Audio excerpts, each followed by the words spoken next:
All right, so Joey, who was your favorite player growing up?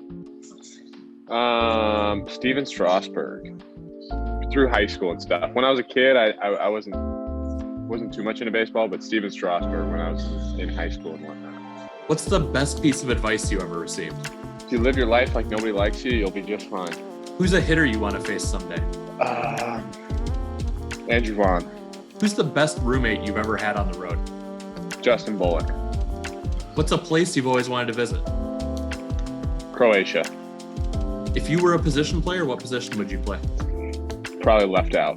What was the best Halloween costume you ever had? Ooh, I'm not a big dress up guy for any events or anything. So I'm not really a big Halloween guy.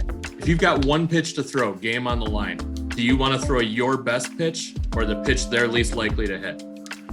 Fastball up in the zone, my best pitch. All right, so 2019, when you were getting ready to leave, we talked about your plans to go to Driveline that fall. So you went for about a month, right? Mm-hmm. Yep. I went for a month. And what'd you learn while you were there? I learned. It helped me put kind of my training in order and helped me learn how to train a little bit better. The environment up there is incredible. Kind of hold yourself accountable. They don't make you do anything while you're there, obviously, because you're the one paying for it. But you hold yourself accountable, going in every day, doing your stuff, ask questions, and it was a great training environment to learn from. So you picked up some stuff up there that you've carried forward? Yes and no. I didn't learn as much as I thought I would learn, to be totally honest with you, but like I said, it was a great experience, and it's a month I wouldn't trade back, and I enjoyed every bit of it. But just all last year during COVID was super helpful too, being able to train on my own, like I said, hold myself accountable, and have to put in the work on my own every day throughout the whole year. Definitely helped a lot.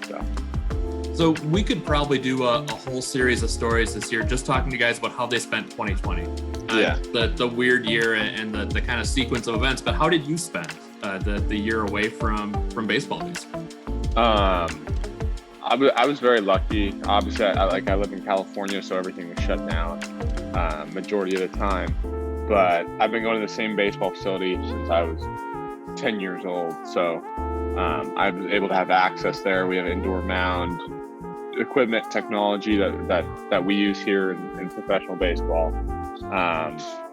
And on top of that, I was able to hang around a couple guys in the big leagues that helped me a ton last year, just kind of put everything with baseball into perspective, because I think in the past I almost put too much weight on pitching and felt like I had to do well all the time instead of just going out and trying to get a little bit better every day.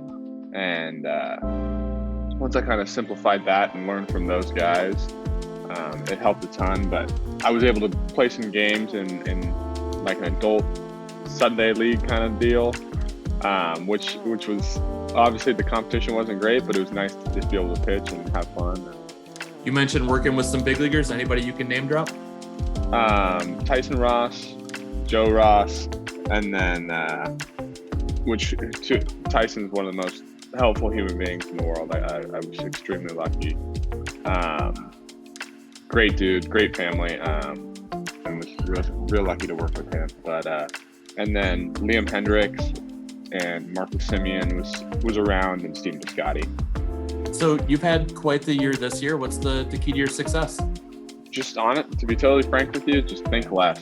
I haven't put too much time into thinking about what I need to do, and kind of just letting it all take care of itself, and the work I put in over the past year and the work I continue to put in to kind of let it take care of itself, and just let it be what it's going to be. What's the biggest thing you've learned this year? Biggest thing I've learned this year is the confidence piece of baseball. And I felt it in the past and in different times, but this year I really learned what it's like. If you go out there and you believe that you're better than everyone else, good things are going to happen.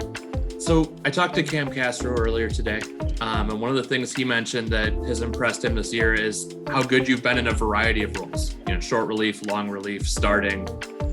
What's the key to being good? Kind of in all those different situations. I've just really tried to make everything the same, and not overcomplicate it. Whether it's a start, whether I'm closing, long relief, whatever. Try not to overcomplicate it. Just try and keep it simple. Take it one pitch at a time, one hitter at a time. Don't try and get 3 outs at once. I think the biggest thing is just taking it one pitch at a time and not trying to do everything at once. So another kind of strange wrinkle to the 2021 season has been the change in minor league structure with Wisconsin now being high A instead of low A. So you get promoted back to a league you've pitched, or a level you've kind of pitched at before. What's that experience like? It's awesome. I mean, in low A, there were some talented hitters, but the level of play is definitely a step up here, and I love the challenge. It's great. I mean, I've been able to get 2 starts under my belt, and I've enjoyed it a ton so far, and excited to get these. I think we have 6 more weeks after this week, so just keep it rolling, and I'm happy to be here. It's such a fun place to play, especially Appleton. We got the hometown Brewers fans, and it's a great experience. So you mentioned about 6 weeks left. What are your goals for the rest of the way? Stay consistent, stay strong, keep getting a little bit better every day. For me, mainly, it's keep throwing the slider, confidence in the slider, being comfortable with it, and then throwing my changeup. Fastball counts when I get behind the count, be able to throw a changeup 2-1, situations like that, and just be confident and comfortable with those types of things. All right, I think that'll do it for me. Thank you so much for making time for us today. Yep, thank you.